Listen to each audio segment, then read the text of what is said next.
if you want to just get rid of plastics, they're so bad, take them out of here. You're going to have an instant famine all over the world.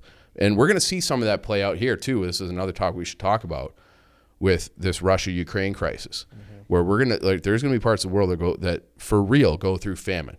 15% of all calories come from grains grown in either Ukraine or Russia.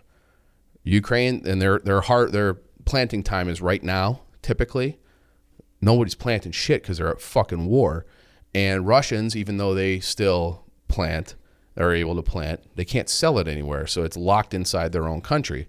So all these countries, the Middle East, Africa, other places in Europe, places in Asia that rely on Ukrainian wheat for 15% of their calories. About to be gone. Gone. That's a big problem. So your prices are going to go up because you can only source it from places local to you, you just can't get it at all. And then there's like this other thing where it's like the price of it, right? So think of, you're going to Chick-fil-A or to Burger King, okay?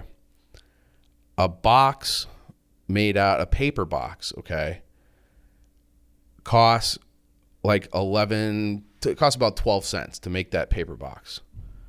The plastic box, okay, like very similar to you're having a cheeseburger, chicken sandwich from a plastic box, that costs 5 cents. So you're looking at a 7-cent increase just to make the paper box over the plastic box. So you're talking like your green alternatives are much more costly to produce on just like a financial element versus their plastic counterparts. You also have to look at that it just uses more energy to produce those things too. So if you're thinking about like a plastic bag, right? Plastic bag, to make that plastic bag, you get some pellets, you heat them up, it goes in this machine, it's and it just pushes air into it. It's made, okay?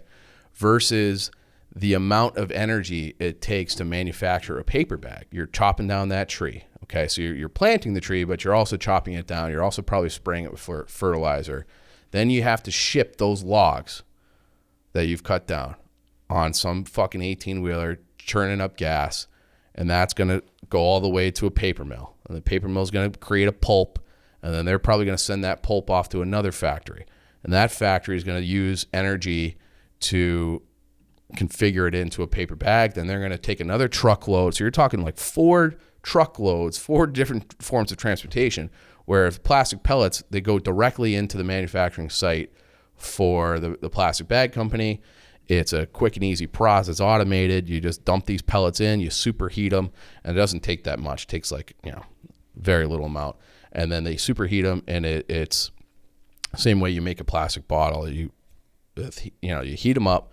They're in a mold. It's a blow mold operation. Plastic bag is a little bit different than a bottle of manufacturing, but essentially it's hot air, hot plastic. You blow it up, you scoop it, you put it away, and you package it and send it off to the store.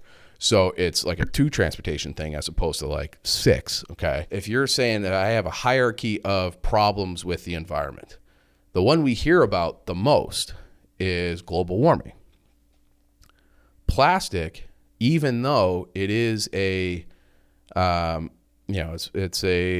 oil product, right? It's an oil byproduct, still has a lower net impact on the environment than your paper bag, which is from a quote unquote renewable resource.